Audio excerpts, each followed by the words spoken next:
Quel permis pour conduire des scooters en Thaïlande? Alors, pas vraiment de nouveauté à vous annoncer. En fait, rien ne change, sauf peut-être que la police commence à appliquer la loi. Et cela, ça peut tout changer, notamment si vous louez un scooter.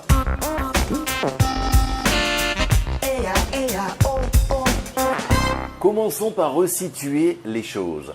En Thaïlande, dans les cités balnéaires touristiques, on peut louer des scooters à tous les coins de rue. La plupart des loueurs ne vous demanderont rien, enfin presque rien. Le montant de la location, une caution dérisoire et une copie de votre passeport. Seules quelques échoppes qui proposent des assurances par des compagnies internationales commencent à demander une copie d'un permis international. Alors qu'est-ce que le permis international? C'est un document gratuit. Il est délivré par les préfectures en France. Attention, il doit toujours être accompagné du permis officiel, permis rose, même si vous circulez en Thaïlande. Dans tous les cas, le permis international, et c'est bon de le savoir, est obligatoire pour les touristes qui conduisent un scooter, une moto ou une voiture en Thaïlande. Mais il y a des ambiguïtés. La première ambiguïté, c'est qu'en Thaïlande, pour rouler par exemple avec un 2 roues, un scooter, il faut obligatoirement un permis moto. En France, il y a des adaptations, notamment pour ceux qui ont des permis voiture depuis longtemps et à qui on a tamponné la case permis A1.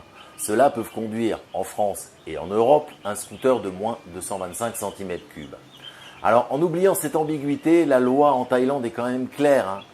Tous les touristes qui conduisent doivent présenter un permis international, doivent également présenter leur passeport et le permis de conduire du pays d'origine.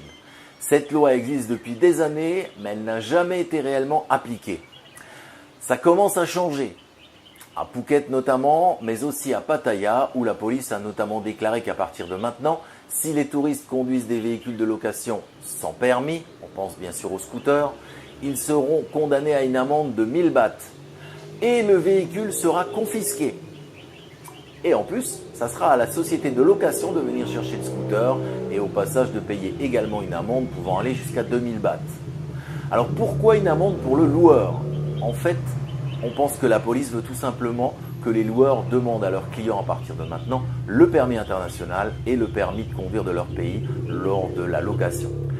Alors si vous partez prochainement pour la Thaïlande, pensez à demander un permis international à la préfecture, c'est complètement gratuit.